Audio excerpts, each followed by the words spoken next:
Je suis née le 11 janvier 1914 à Gonfaron, dans la boulangerie de mes parents. Et puis je me suis mariée en 1938 et mon mari était né dans la même maison à la boulangerie. Sa mère, ils habitaient au second dans la même maison. Et bien la boulangerie, à cette époque, je te dis, les gens venaient chercher du pain. Et à ce moment-là, on avait des paysans qui venaient de leur Campagne. de leur campagne, et qui prenaient le pain pour la semaine. Voilà. Ils prenaient 10 kilos de pain pour la semaine. Parce que le pain, à ce moment-là, se vendait au kilo, soit, et se faisait avec des... Et je faisais le pain dans des petites... dans une balance dite Roberval. On avait mes parents, mon père avait le pétrin, et il mettait là... il faisait lui-même comment dirais-je, le levain. Après, il mettait la farine dans le pétrin, qui tournait avec ce levain. Voilà. Donc, c'était un morceau de pâte qu'il gardait et qui faisait tremper toute la nuit. Et il mettait le levain, après il mettait la farine dans le pétrin, qui tournait avec ce levain. Voilà. Et on avait donc la farine au rez-de-chaussée, les sacs de farine sur le rez-de-chaussée. Et au premier étage, mon père avait son atelier, disons. Quand il y avait un empêchement ou quoi, il était obligé de pétrir avec les bras. Il lissait toute une fournée à main, comme ça. Il ouvrait le matin, il était toujours, même pas midi fermé. Jamais. C'était toujours, c'est vrai, fermé pas.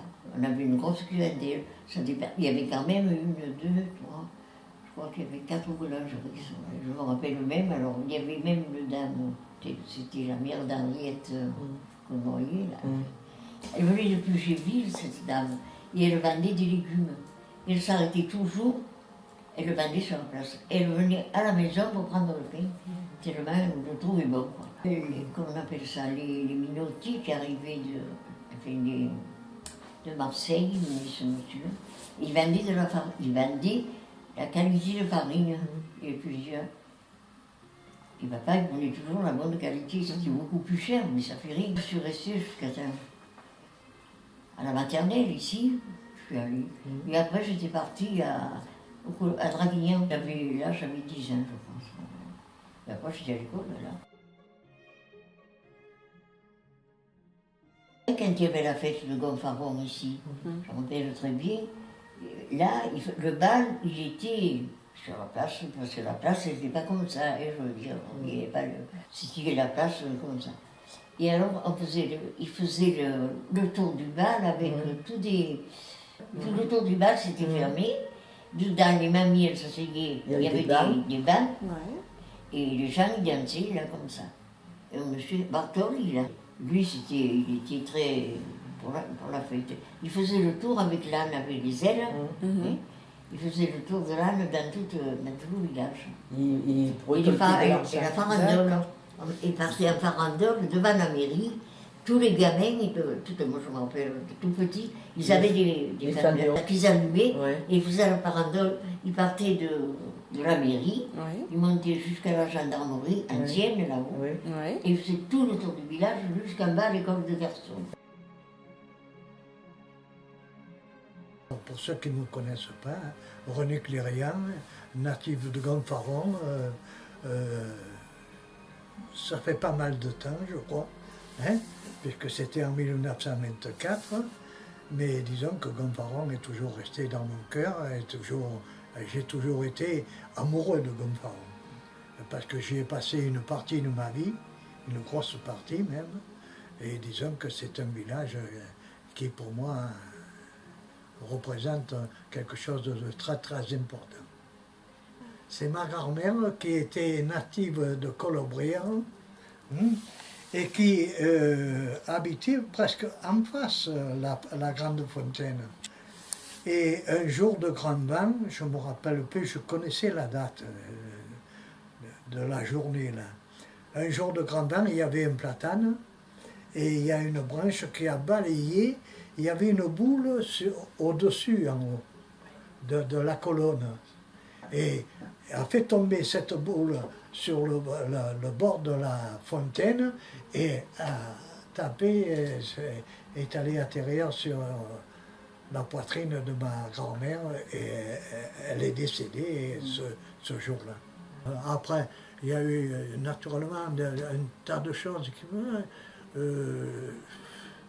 ce qui m'a marqué aussi, c'était l'amitié et la fraternité qu'il y avait avec beaucoup de personnes dans Gonfaron, où on faisait ce qu'on appelait, nous, des bringues.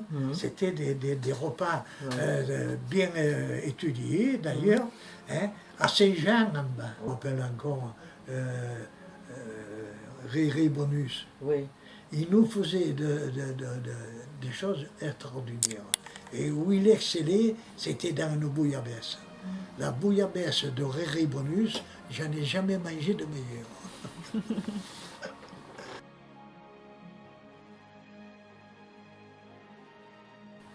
Après, il y avait, c'est vrai, les fêtes locales. Tu te rappelles, Henriette? Oh, ben oui. Nos fêtes locales. Le corso. Le corso aussi. Hein? Je suis sur une photo du corso. Ouais. J'avais, je sais pas, peut-être une dizaine d'années. J'avais le truc pointu. Les fêtes locales, c'était quelque chose Oui. aussi formidable. C'était un rassemblement des familles et de toutes les familles. Comme tu dis, on attendait la fête, on préparait la Mais fête. je comprends. On faisait le feu de la Saint-Jean. Exactement. Et on faisait la farandole. Oui. Les jeunes, on faisait la farandole et on sautait le feu de la ouais. Saint-Jean. C'était devant l'école de garçons. On plantait un pin. Ça, c'était le samedi soir. Oui. Elle oui. commençait le vendredi, la fête, et elle finissait le mercredi. Et on faisait la farandole. Oui, oh là là. On dit, et là, on sortait les belles robes. À la et- place Paul B. Moi, ce qui m'a marqué pendant ces fêtes, c'était quelque chose qu'on ne voit plus d'ailleurs, parce qu'à l'époque, il y avait le bal, hein, et lorsque le bal terminait, bon, maintenant tout le monde s'en va, ou une heure après, il n'y a plus personne sur la place. Et là, il y avait encore tout le monde, et chacun, disons, apportait quelque chose, hein, on appelle ça l'auberge espagnole, un peu, hein, voilà, et on commence, et là, tout le monde, alors là, et il y avait tout, alors, Marie Bonus, tu as connu, tu vois, hein, Marie Bonus, elle faisait toujours la daube. Et on mangeait la daube à 3 heures du matin. Alors là, il y avait Zambotti, il y avait le même Bonus, le frère de Marie, qui venait un pain. C'était quelque chose, elle, tu ne peux pas t'imaginer comme je l'ai regretté. C'était, elle, je me rappelle encore, quand, chante-nous les bouchonnières. Et alors, Ben a attaqué, c'est les bouchonnières qui font des bouchons, Pierre Boucha, ben les bouteilles de noix, bonne vie. Et ça, Ben, elle nous chante ça comme quelque chose de... Et c'était la chanson des bouchonnières. Et voilà, alors là, ça durait jusqu'à 6 heures, des fois on n'allait plus se coucher. Et ça, c'était tous les soirs de fête. Moi, ça, je ne me souviens pas. C'était tous les soirs de fête, tu vois.